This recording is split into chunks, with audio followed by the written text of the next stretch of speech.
Welcome back to another episode of Naruto Shippuden Ultimate Ninja Blazing. Today, we are starting a new series called Getting Down to Brass Taxes. We are going to go ahead and start looking at some of the better units in the game, new units that are coming in, and just kind of breaking them down, and possibly going through and telling you what kind of teams they would fit on. Are they optimal, not optimal, stuff like that. I do want to give a shout out before we start to the Dokkan Reddit. Excuse me, not Dokkan. The Reddit for Naruto Blazing and the wiki for Naruto Blazing. They both do a tremendous amount of work, and all respect goes out to them. I will leave links that I'm using down in the description so you guys can check it out if you have not already. If you're not sub to these guys, go ahead and do it. Like I said, great community here. So, today first we're getting after Minato. Confronting Karma, KCM Minato. Question of the day before we get started is, do you have him? If you do, how much do you enjoy him? And is he part of your main rotation team? So with that being said, getting down here, Minato comes up. He's not a blazing fest, but he should be. I just want to start off with that. This dude is so good. If you look at, this is his original art when you first pull him, and then of course he goes into this art that we've all seen that you can see up here on this page here when you awaken to a 6-star. The thing about him, why he kind of should be a blazing fest but isn't, is because of just how ridiculously broken this guy is. In the skill unit, because he's green skill, he's a 6-star, of course. He has vast range. If I'm not mistaken, he's the only vast range on all skill units. Not only that, but his abilities with how hard he hits and everything else on vast range is just ridiculous. And some of his dupes and everything else we'll get into in just a second make him even more overpowered. As you can see here, when you first get him, his health, max health, and then you add with the speed, with your speed, not your speed pills, but your pills for strength and health. And then they even bring in Ninja Ward class, your PvP. I will get into that in just a minute. But let's go ahead and break him down a little bit more. His field skill, boost skill element attack by 150 to 300. Now that alone is phenomenal. It is taking someone like this new Obito, who has no dupes in him. He's hitting for about 64,000. With him standing right next, with KCM Minato standing right next to this Obito, he's jumping up to at least 73,000 per ultimate jutsu. That's just him being on the field. It's allowing everyone to hit just that much harder because now your multipliers are being added to a higher percentage. So, I mean, that field skill isn't the best field skill there's out there. You would prefer a couple other field skills like healing. That's always a great one to have. But anything that can boost attack is great. I mean, if he would boost all allies' attack by 300, that'd be even better. Though it's just skill, that's okay because a lot of times you're running him on a mono team anyways. His buddy skill, he's reducing body element damage by 20%. That alone isn't that good. If he was heart damage, that would be great because then you put him behind. You take someone else that is kind of a little tankier that can take some, heart damage. Well, he's just not boosting up. Body damage, they're already good against body. So when you have something that makes it even better, it doesn't really matter. It's just not that great. I wish it was heart. I mean, it still works, but it's not something that is as relevant as, say, healing. Again, you always hear healing is one of the better ones to have. Damage reduction. Just general damage reduction is a great one to have. Also, just because you don't want to get hit as hard, especially on neutrals, or again, when you're going up against the one you're weakest against. His sync skills, sync with other skill units, which most of the time this will take effect. Reduces heart damage by 20%. So right there, there's that heart damage that you're looking for. So he does have some of that, which is very, very nice to have. His other sync skills sync with the Hidden Leaf. It lowers the rate of getting Jutsu sealed by 50%. Jutsu sealing in PvE, when you're just playing the computer, isn't that big of a deal. You don't run into that many people. There are a few, but just not that many people actually do that. PvP, that is something that actually does kick in. So that, but you more than likely, you might have all Hidden Leaf, but it's hard to say if you will or you won't. You can even, new tab here, this shit shows all the, here's all your Hidden Leaf people. So this is who he'll link up with. So you can see there's some good ones in there and a lot of bad ones, but you know, it's something. It's more handy for PvP, though you don't see that as much in PvP anymore.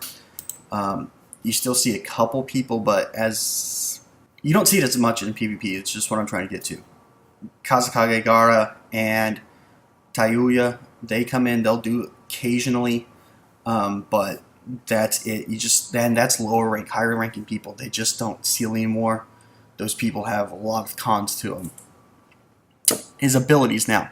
His first ability, his first dupe, is his secret, his ultimate jutsu and his regular jutsu is increased by 1, his multiplier. So now you're taking a multiplier of right here at the bottom right here, 4 times attack. The 1 enemy in range, it gives you 3 perfect dodges for 2 turns. That now jumps that to 4, and his ultimate jutsu is 11 attack. For 1 enemy in range, it gives you 5 perfect dodges for 4 turns. Both of those are going to go up 1/4. He also has this again for his 4th ability. So that's now 6 and 13. Those are both really, really good and come in handy. That's why this guy can do some of the things he does, and I will get to that in just a minute. His 2nd and 3rd ability is 10% chance of reducing chakra consumption to 0. So meaning that when he uses his jutsu, it doesn't actually take the chakra from you, and you can use it again his next turn. That one is for his jutsu, the other one is for secret jutsu, his ultimate jutsu. And the last one is reduce chakra consumption by 1. That makes it go from 3. If instead of 4 and 8, he now goes down to 3 and 6. That is one of the best abilities you can have, besides from healing. That is a really, really, really broken, great ability. Because 4-8 is kind of ideal, what you always want everyone at. 3-6 is just icing on the cake. Get back just a little bit more here. His jutsu hit count is 10. The reason why this is important for something like this is because you want people who can get an ultimate, they call, is when they get 15 hits and they give you a chakra back. So you always want to get that chakra back. Helps you build chakra quicker and allow you to do more jutsus. 10, that means you need to have, you really can't do anything with that because you need, even if you have 2 guys that hit twice, that's still only 14 with him in the middle. So you would have to have someone that does 3 or 4 hits and another guy who does at least 1 the 4 hits to get that back. So more than likely on his jutsu, you'll never get 15 hits to get your chakra back. But on his secret technique, his ultimate jutsu, it's a 14. So 1 guy in range hits him, you have your 15 hits, you're getting that jutsu back. His normal hit, he just comes up, hits you once. The status effects are showing this. This is that perfect dodge that you get when you use one of his jutsus. Affiliation, he's showing here, is the Hidden Leaf. And the rest of this isn't that big of a thing. He awakens from this Confronting Karma one into what we have here. Alright, now breaking him down a little bit further, let's look at how well he's going to do on a skill team during PvE. On a skill team, he's going to do very well. He's going to boost everyone's attack because of his field skill. He hits pretty hard, and he's fast range. So with that right there, you're now giving someone the ability to reach further, to hit more people, he's going to hit them pretty hard, and he's going to make your other units hit that much harder. So with that being said, he's going to be a very good unit.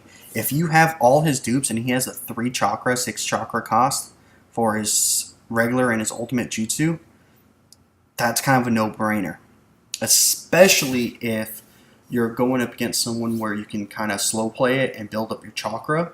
You can get this guy to use his jutsu, and then when the enemy attacks, he's only attacking him. Well, he's perfect dodge. You're taking no damage, while your other people are, say, healing. And then you can do it again. If you don't get any jutsu taken from you, then you can do it again. So all of a sudden, you have 2 or 3, 4 times you're using jutsus, and you're not taking damage, and they're not doing anything else, and then you're coming back with your own pretty powerful jutsus themselves. This is one of the first people I've got in the game. He's my favorite character. I love Minato. I love the fact that throughout everything that happened in the series, as much as Naruto's played up and everything else, this guy learned all that without any help. Naruto needed people to teach him. Naruto needed all this work and all this stuff that's done. He did a lot faster. Minato had no one to teach him, no one to help him, and he figured it all out and did it himself. So with that shows me he has more raw talent than what a Naruto does, because he has his lineage and he has the 9 tails, where Minato didn't have the 9 tails until right before he died. Anyways, I digress. How well does he do on PvP? Well, PvP, he is very iffy. The fact that he only has 15,000 base hit points, he's pretty much going to die from anyone's jutsu, besides a body unit. He is fast now. He has 315. That's still being outsped by most of your top tier speed guys. Your Hakus, your Ojigaras, your Might guys. So they're going to outspeed him. And if you bring someone in, anyone really, do a jutsu to him, he's automatically dead. So you can use him, but you have to be aware that you're probably going to lose the race being first. Then you're going to take damage and he might die, or more than likely will die. Now, if you had him completely maxed at 3 multiplier, if he can survive or not take any damage that first turn, it's not a bad unit. You can get to his ultimate pretty quick if he is the 3-6, and you're going to one-shot any body unit, because he's going to do 32,000 damage to a body unit in PvP. But he has to survive that long. That's the trick you run into. That's the issue you run into. So, on a scale of 1 to 5, 5 being best, 1 being the worst, I'd probably put him at about a 2 for PvP. On PvE, as I was explaining before, I'm putting him at a 5. For me, he's pretty much a must on my team. If you want to look at other things such as Ninja War Class, Phantom Castle and Ninja Road. Phantom Castle, he is a unit that isn't AoE. You typically want someone that's AoE, and you typically want someone that will gain chakra. So those being said, he's probably I'm going to say again a 2 on Phantom Castle. On Ninja Road though, this guy is great. There is quite a few videos out there of him soloing, just him by himself, nobody else. Ninja Road beating it, because the 3-6 chakra, the fact that you have a 10% chance of not consuming any chakra when you use his jutsus, so you can spam it, and you can start building up his perfect dodge count. His perfect dodge on an ultimate is 5 perfect dodges for 4 turns. If you're constantly using that, you can build that up.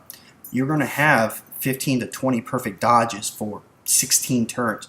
You're not going to take any damage. It doesn't matter how many people you face. And the fact that he's by himself, he goes every turn, he's just going to keep getting his chakra back faster and faster and faster. It's remarkable to see this guy go through Ninja Road by himself and beat the whole thing. Now, it just depends on the ninja road. Some of them he can't do it, but a few of these lately he has been able to do it. And that's one of his best things about him, is the fact that he is so versatile in every game mode. Can you use him for Phantom Castle? Yes. Can you use him for PvP? Yes. Is he someone that you're going to use on PvE? Yes. So he can be used in every aspect. Is he the best on every aspect? No, but he's still a well-rounded, very good character. Now, if you're looking at all skill units, that's a little bit of a different story. Let's go ahead and open this and look at all the other skill units that are out there. Will it actually give me that? Nope. Will not give me that. Alright. So, sorry about that. So, as far as the skill units go, today is October 27th, 2017. I'm going to rate him as the third best skill unit, behind Obito, the new Jubito that just got released, Blazing Fest, and Utataka. If he's fully maxed out, I kind of edge him above Utataka. I know a lot of people will disagree with that, but that's just me. I personally think that he is a better unit than Utataka. I don't have Utataka, so I can't compare completely, but the times I've used him, times I've seen him, he just does a little bit more for me. Utataka, don't get me wrong, is a great nuker, but if you have an Obito, Utataka's now, he's not even really needed that much. So what he's bringing to the field with the extra attack, with the fact that he's vast range, low chakra cost, doing pretty high damage, I mean, he just is a no-brainer to the team. I mean, you can use him and a Tsunade together and solo most missions, because Tsunade can self-boost to 100%, the Blazing Fest one, and she can nuke someone, and he's just going to help him out. He's just going to help everyone out, even as a buddy. If you're doing body damage, if you're doing body elements missions, then he's going to take even less damage. Well, the person in front of him is going to take less damage for him. So I'm definitely giving him a 5 there. Overall, I'm going to say he's a 4 out of 5, because he's just not great in PvP, and he's usable in Phantom Castle, but not ideal. I hope you guys like this breakdown. We do have some more of a write-up over here on the Reddit page. If you haven't checked it out, again, go ahead and check it out. They break it down a little bit more. They even go through some of the stuff I was talking about just now. They give their own personal opinion. Agree with it, disagree with it. You can agree with me, you can disagree with me. Doesn't really matter. I just want to put out the information out there for people to check out and do what you please. But with that being said, I hope you did enjoy this video. I will continue to make these videos breaking down newer units, breaking down older units, and just kind of let you know where they line up with their teams in PvE, PvP, and Phantom Castle and everything else, just so you have a little better understanding of each character. Other than that, I hope you guys take care, and I will see you on the flip.